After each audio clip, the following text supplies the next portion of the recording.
Hi everyone, and welcome to this channel where I'm trying to be more sustainable, as well as in this particular series I'm trying to figure out how to be more minimalist in terms of the amount of clothes you own, in terms of your wardrobe. So this is the video number 3 related to Project 333 method of decluttering and building your wardrobe. You probably saw my previous videos, and if not, as usual, they will be linked down below. The first video I explained the method itself. The second video was a long form video where I actually did the actual decluttering. So you could basically see how I'm going through my wardrobe, decluttering, as well as choosing the 33 items that I'm gonna keep for this particular project. And in this video, I want to talk to you about my cons of this method because, spoiler alert, I didn't find this project very useful for my personal lifestyle and for my approach to minimalism and decluttering. I'm not saying that the project is bad, I'm just saying that it doesn't fit my needs. And in this video, I'm actually going to be explaining what are my personal cons for this project, why this project doesn't work for me, why I failed it. First, I wasn't sure if I should even share my experience about this project because most of the time when I would Google something about this project, everyone was excited using this method and most people are advocating for it. And I'm probably going to be one of the few people saying that, I don't know, it didn't work for me. So first I didn't feel like even doing this video, but then I thought that maybe there are other people who also didn't enjoy this project so much. Or maybe they enjoyed it, but they felt that something doesn't really work out along the way. And maybe it's important to actually talk about things and about methods and projects that are actually not working for certain people. So if it doesn't work for you, you would not think like, oh, what's wrong with me? Anyway, stop blubbering, let's jump right in. I believe that this project failed for me, or I failed this project, I don't know which one is, but I'm definitely not gonna continue Project 333. I don't think I'm gonna ever try it again. Maybe, who knows, but at this point I don't feel like that. And as I said, I don't feel it fits my lifestyle. And also, actually, for me, I have certain problems with this method. It's not just that it doesn't fit my lifestyle, but when I think of it as an ideology, I don't really like lots of things about it. The number one thing that I didn't like about this method, that it teaches you to fit to a certain number. First of all, I don't believe that individuals should have same needs. You know, like 33 items for me doesn't mean the same as 30 items for other person. I mean, some people, they don't care what they wear. Some people are expressing themselves through clothes. Some people are depending on wearing certain items because those items give them certain amount of confidence or other things.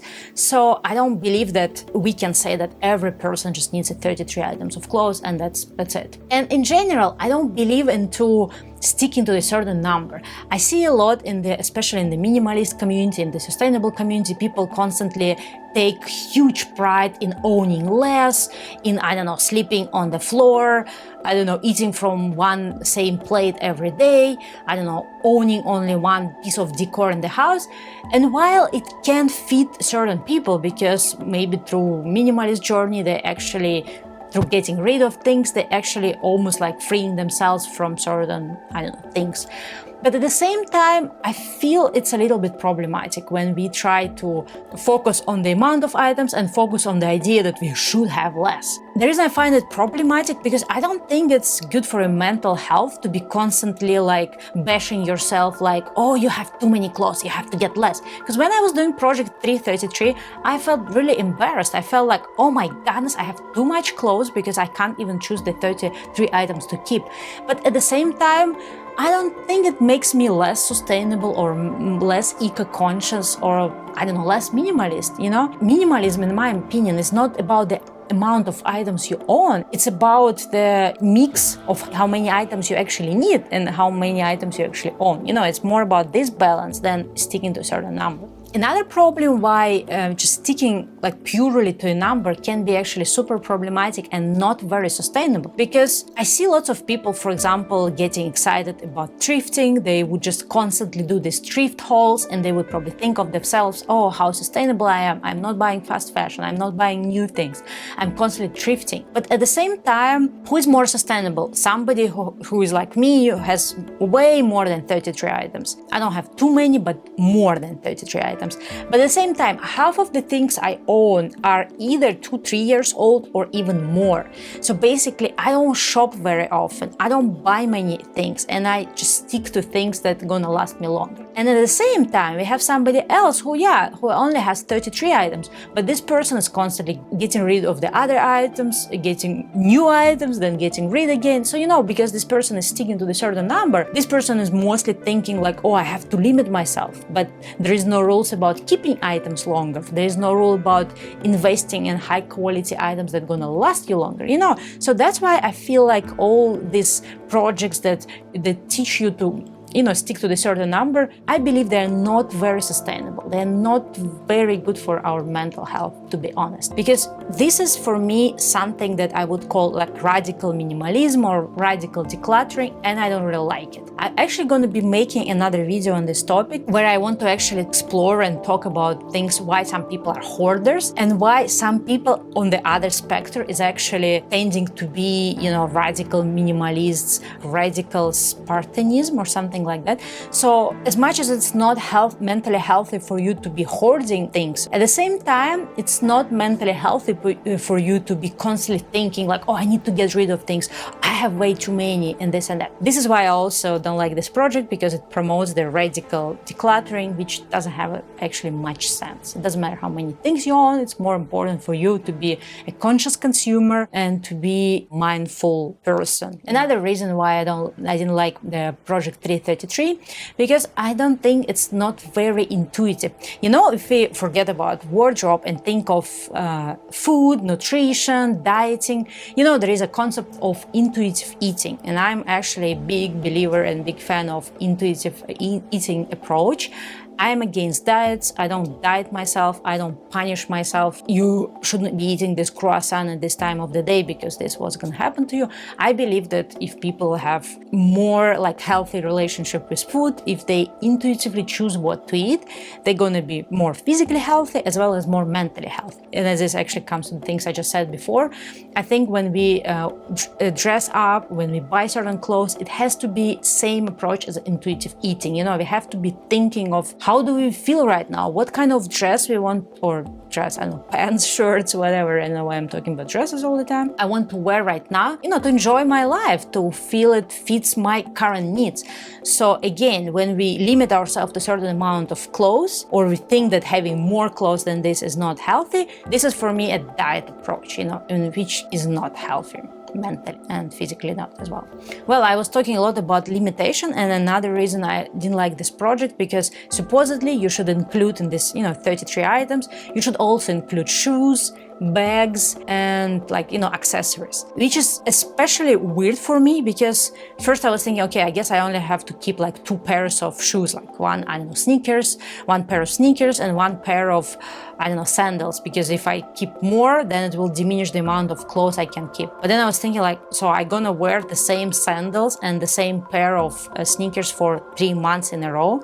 It just doesn't make sense. And then I was thinking I don't know, I think it's normal if one person, people who like to dress up, because some people don't, and they don't need this amount of any crazy amount of shoes. But I think, let's say I have 10 pair of shoes. I have boots, I have sandals, hiking boots, other things. If I have 10 pair of shoes, basically it will definitely diminish the amount of clothes I can keep.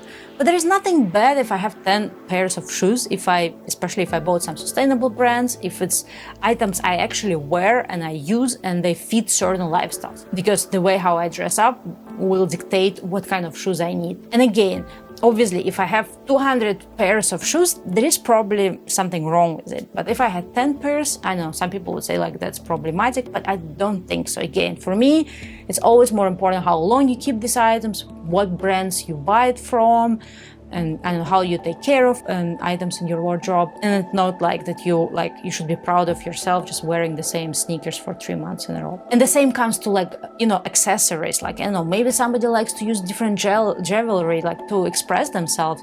So why would you limit yourself to only 1 pair of necklace or something? It doesn't make sense to me, because it takes away a joy of dressing up. Of course, somebody would say that, you don't need, this is just, you have to be above that. If you just have a happy life, it doesn't matter what you wear. You can wear just the same, overall every day. But for me, I don't know, some people don't feel like joy into dressing up, some people do. And I don't think it's a right way to say that we shouldn't be enjoying, or we shouldn't be expressing like ourselves by the way we dress up. Like it's the same with other like areas of life. For example, I like cooking, so I'm gonna have different condiments at home, I'm gonna have different spices, I'm gonna have different utensils for cooking, but doesn't it mean I'm not a minimalist? No, it's just a part of my life that I enjoy a lot, and I spend a lot of time cooking, experimenting in my kitchen. Why would I limit myself to the certain amount of items just so I can call myself a minimalist? Doesn't make sense. So again, that's why I'm limiting to the certain amount of items. It doesn't express your personality, in my opinion. Another cons of this method is it's not very flexible approach. I guess it depends on where you live. I live in North California. I live in a place where we can get one day with crazy fog and you would want to wear, your hiking boots because it's really cold, and you would wear your jeans and a jacket, and the next day it's going to be so hot that you will be wearing your like summer dress. So for me, even I was doing my project 333 for the summery months, like the months of June, July and August, I couldn't predict what the weather would be like. So I actually had to exercise my swaps. Remember I told you that I allowed myself to do several swaps. So if I figure out that this item I need, but I didn't include it in my, capsule wardrobe, I will just grab this item from my storage and replace it with somebody that I don't really need times. And I just realized that because the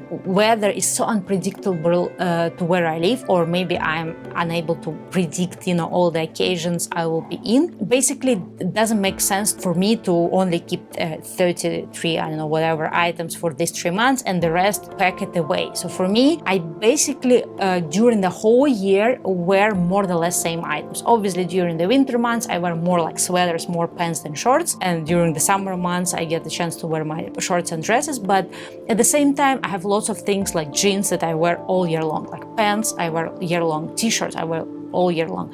So with all this unpredictable and weather, I feel like this project is not very flexible for me. Maybe where the seasonality is more strict, maybe it will work, but for North Cal, I don't see a point in this project, to be honest. Other cons of this method for me, for people who are going into capsule wardrobe, this is a good project. For me, I don't see any benefits in the capsule. I don't see any benefits into having like monochrome wardrobe, and I already mentioned it before in my videos.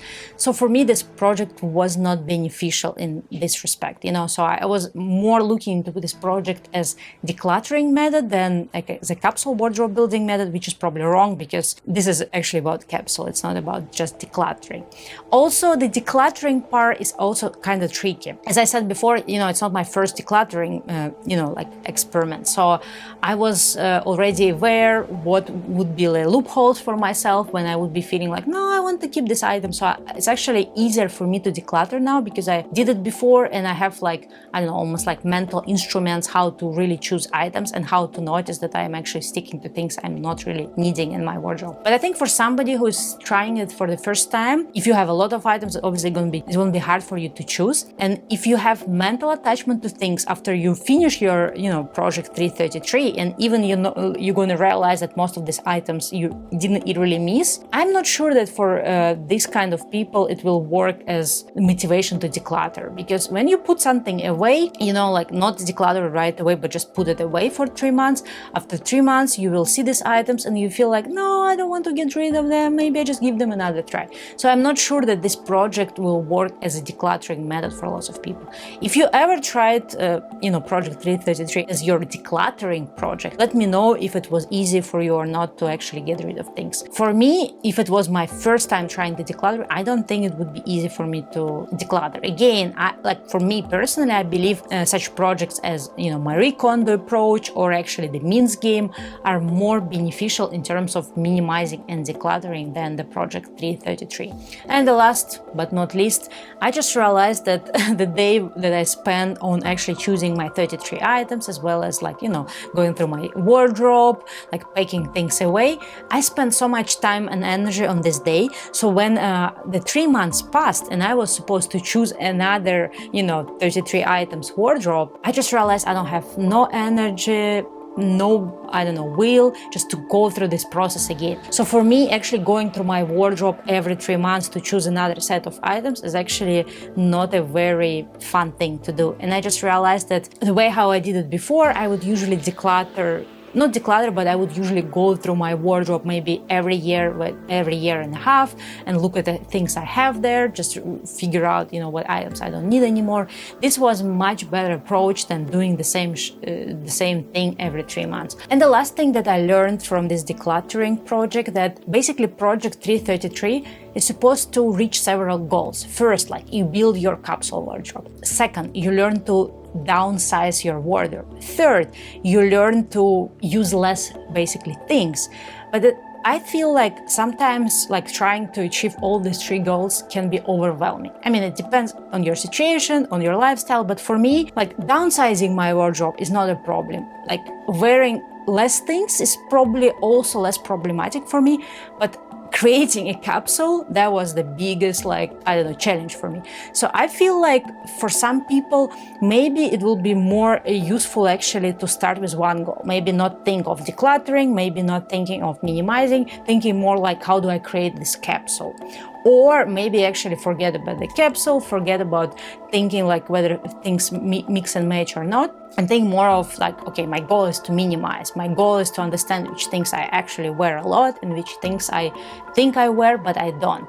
I don't know. I just feel like if you maintain a well-balanced wardrobe where I don't know, 90% of things are the things that you wear on a regular basis, I don't think you need all these gimmicky projects. But I guess for some people who want to learn how to do capsule, this project can be beneficial, and not for me. I wasn't the person. So if you ever tried this project and you have different opinion, please share in the comments below. I would be especially interested to hear from people that also didn't benefit from this project and maybe hear your experience and your cons. Maybe there is other cons of this project that I didn't mention in this video, and please share it with me. I would be glad to know something else about this project. Thanks for watching this video. Don't forget to subscribe if you're new on this channel. Basically on this channel I am not only doing videos on decluttering or minimalism, I'm also talk about sustainable agenda, I do reviews for different sustainable and eco-friendly products, and in general on this channel I'm trying to figure out how to be more sustainable but still enjoy life and not to go into some crazy radical minimalism or crazy anxious state of mind when you feel like you're harming the planet every day. Basically, we want to be eco-friendly, but we also want to be friendly to ourselves and our, mental state. Well, that's it for today, and see you in my next video. Bye-bye.